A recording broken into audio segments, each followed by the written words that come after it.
Greetings everyone, and welcome to my Python course. In this video we are going to talk about Lambda in Python. Lambda functions are anonymous functions defined using the Lambda keyword.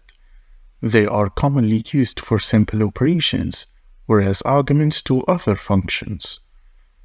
Now imagine if we want to create a piece of code that takes two arguments and calculate their multiplication. We know that we can achieve this result by writing the following code.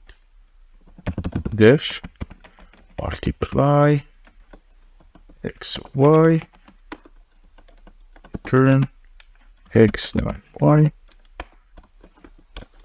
result equal to multiply.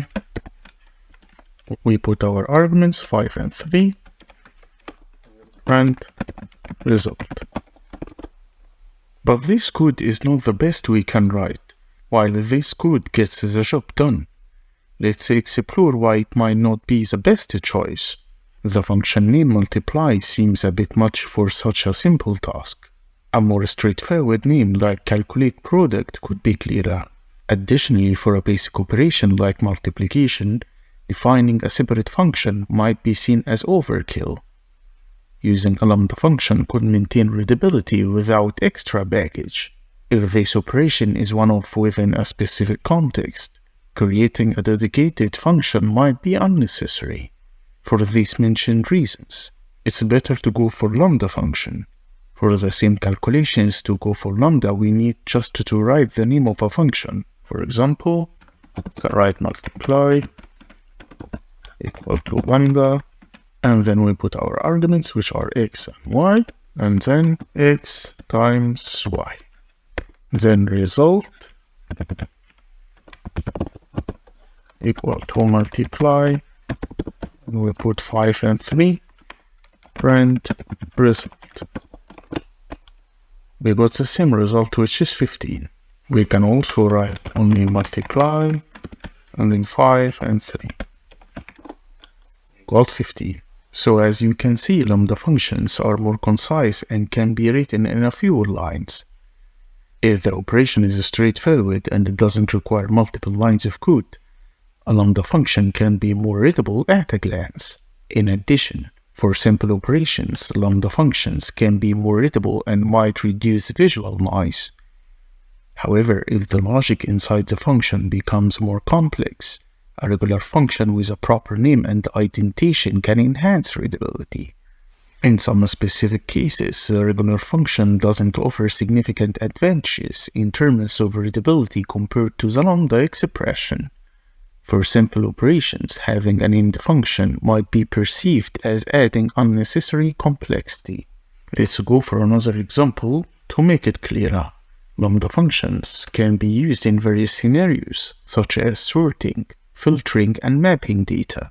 Let's use lambda in sorting numbers. So numbers equal to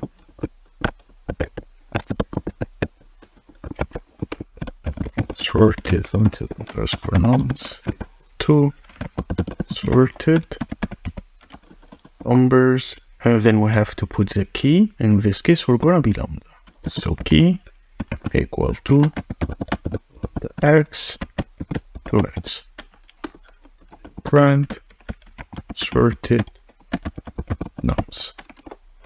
As you can see, we got the sorted numbers. And now let's go for filtering using lambda.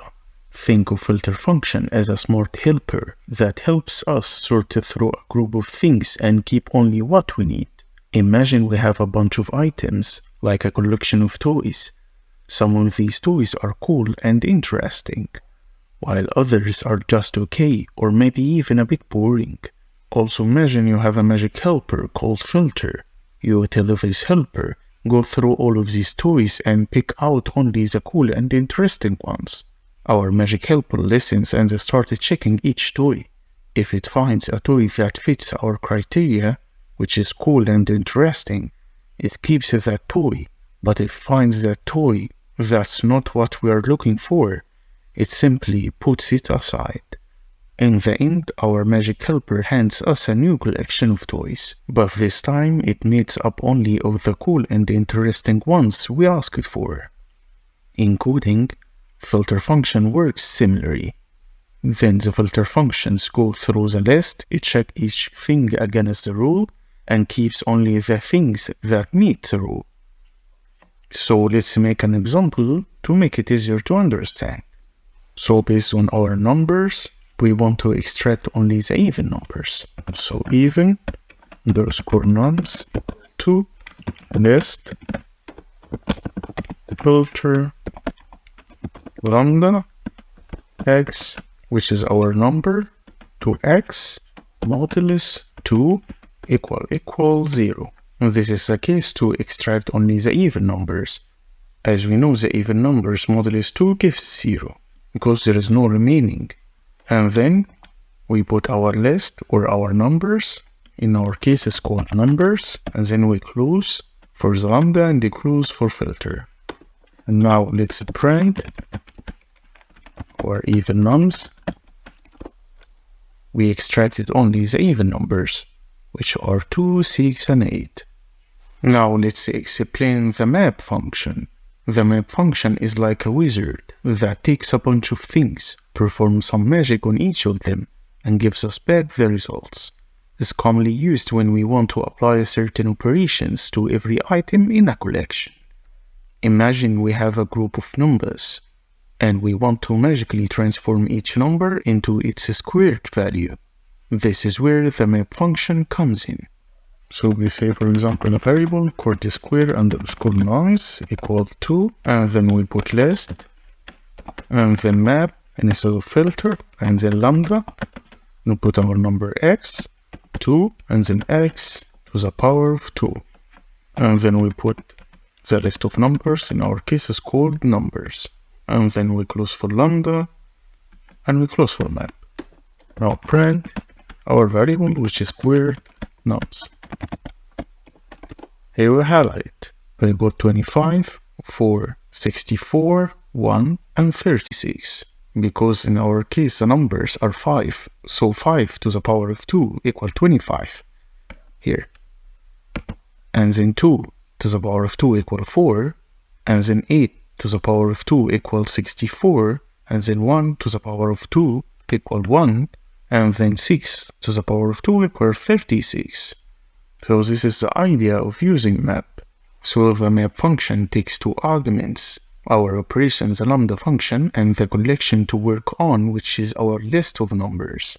And then the result of map function is a special kind of object that remembers our operation. To see the actual squared values, we can convert this result into a regular list using the list function. And finally, we showed off the squared numbers using print function. Now we learned how to use lambda, how to use filter with lambda, and then how to use map with lambda. Thanks for watching. I hope you enjoyed the video. If yes, then please don't forget to subscribe to our channel and hit the like button. Until next time, happy analyzing.